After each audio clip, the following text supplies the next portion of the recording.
yung partner, if gigising siya, tapos yung partner niya ayaw pang gumising. So, perfect na perfect sa inyo itong ating split smart mattress.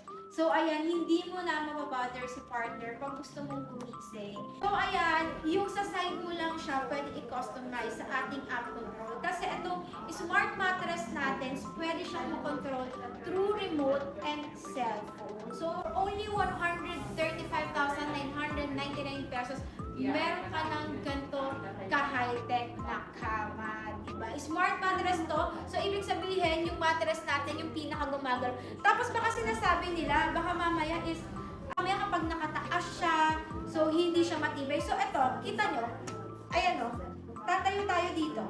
So, hindi siya bumababa. Sobrang tibay nitong ating smart mattress natin dahil yung mechanism niya nasa ilalim mismo ng mattress natin ay nagkakama-kama. Kaya, yug-yug free din ito. So, pwede yan. So, ayan, sa lahat ng gusto umorder, mag-message na kayo sa aming FB page, Wellrest PH.